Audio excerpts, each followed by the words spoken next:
This is a quick video that I wanted to put together for you guys. I have been tinkering with my system, and I'm going to talk about what I did.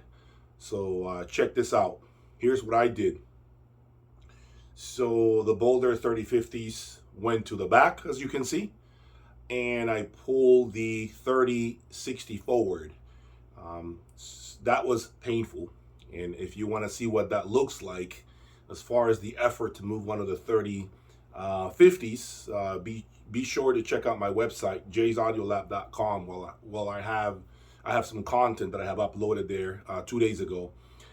Anyhow, I started to accommodate the system, reroute cables, get rid of cables that I'm not using at the moment. As you guys know, I am using a new cable line that I have not talked about just yet, and I went ahead and put transparent cables off to the sidelines, as you can see right now.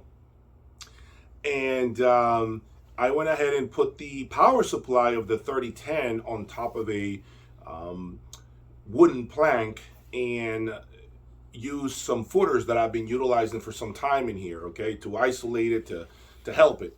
And the 3010 went on the back on another shelf, but it is using some special footers, a different brand of footers that I haven't spoken about yet. Anyhow, the Strom tank remain, as you can see where it is right now, on top of the Artisania audio stand that I represent, and the Render N30 is on top of a second Artisania audio stand.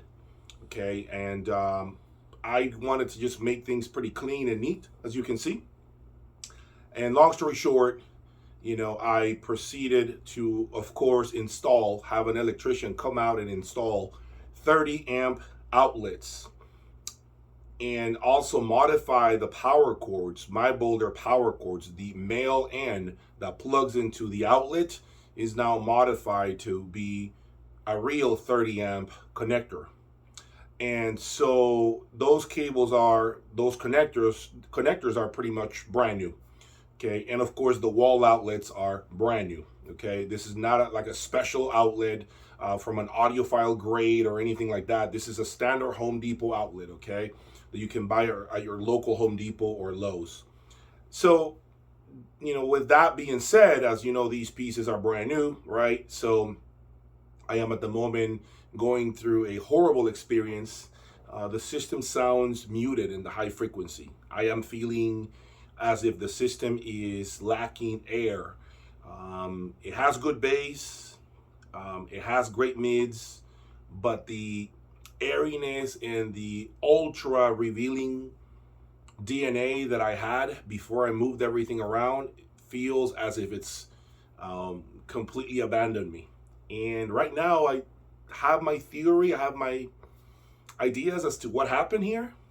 I'm just completely baffled because I was expecting for the system to sound even better with brand new dedicated 30 amp outlets with a real 30 amp plug on the male end of the power cord, and and obviously isolating the rest of the system, getting cables away from the system. But with these changes, I feel that I went backwards quite a few steps, I must say. But what I think it could be, of course, number one, the obvious, the outlets, okay? Being brand new, maybe 48 hours worth of playtime. What doesn't make sense to me, okay, and I'm talking to you guys, okay, does not make sense to me is the outlets are, if anything, they should make the system bright and abrasive and extremely just uncomfortable. And that's not the case. It's actually the opposite. It's very warm.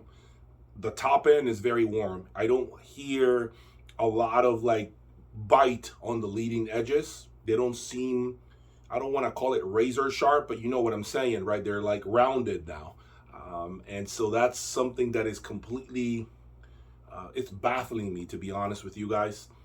But I think it could be either the footers that I'm using on the 3010 power supply, which, by the way, in case you do not know, that power supply talks to you. I mean, it has a mind of its own. It literally tells you, everything you want to know. It's crazy how much change occurs when you isolate that power supply, or when you get it close to the 3010, or when you use different footers. The power supply makes an enormous difference when you isolate it. I am thinking the difference here, the biggest thing, besides of course the outlets that I talked to you guys about, I think the biggest difference that I'm noticing here is I went ahead and got the Arender N30 off of the footers that are now under the power supply of the Boulder 3010, and then I gave the Arender an expensive audio stand, right, to be sitting on top of.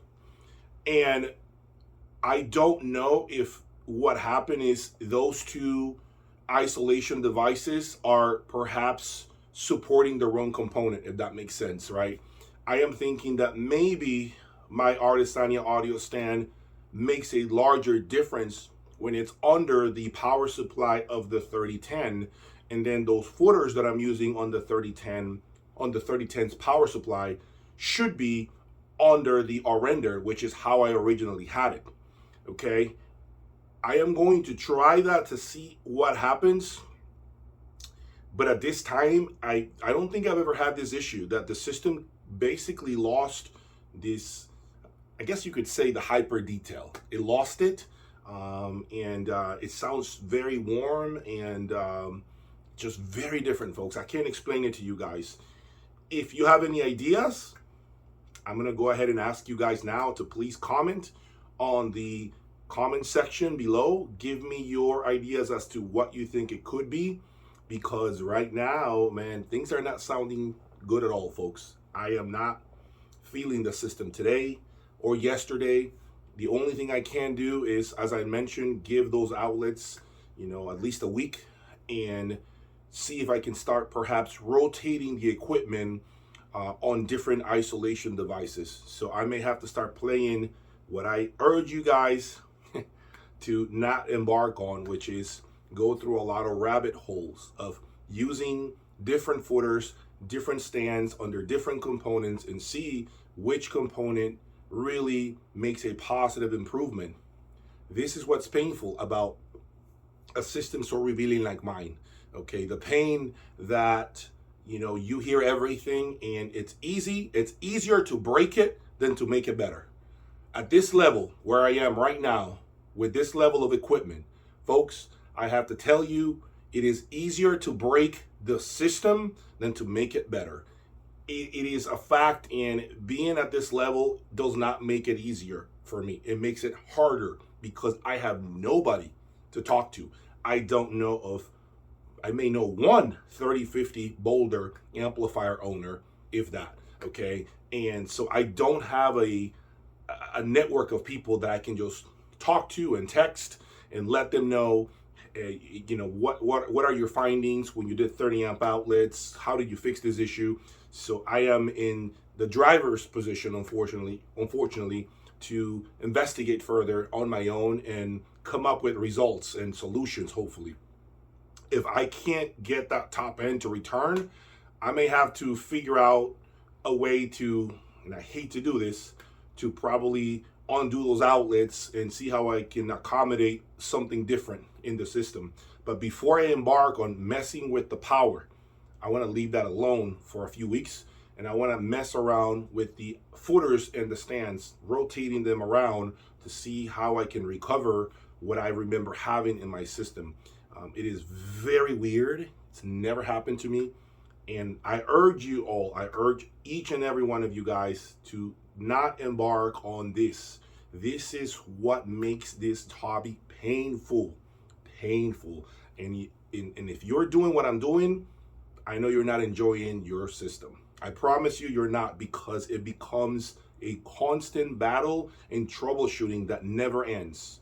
So if your system is sounding great, my advice is don't touch it. Leave it alone. Don't find anything wrong with it. If it ain't broke, don't fix it. I wish I would have followed that advice myself, but unfortunately, I knew that I needed to do 30 amp outlets on the 3050s to see if the performance would be that much better. And right now, if I can give you some additional context, I can say that that does not seem to be the case. Right now, I don't know if I gain a more overhead, you can say, or perhaps something got that much better with the amplifiers plugged into two separate 30 amp dedicated outlets. I don't think right now that was a positive improvement. If you are thinking about doing this to a pair of 3050s and you're out there, as of right now, my preliminary feeling is don't bother. One single 30 amp, 220 volt outlet, good quality outlet, regular plugs, nothing crazy like what you saw in the video right now. I think you're more than enough. You have more than enough power, because you're never going to tap into the amount of, you're never going to really push the amplifiers hard to basically trip out your circuit breaker. I just don't think it's necessary right now. Now, of course, in a week, maybe I come back and I tell you, hey, things changed for the better. This is what occurred after I left the amplifier settle and the connectors at the end of the power cords along with the outlets. The amp is doing this and that. Maybe in a week that can change, but I can tell you as of right now, if you're asking me, I completely regret doing 30 amp outlets on the wall. I could have kept my single 30 amp with the regular US standard outlet and plug both amplifiers into that, which is what I was doing to begin with, and I was getting incredible results. So this could lead to another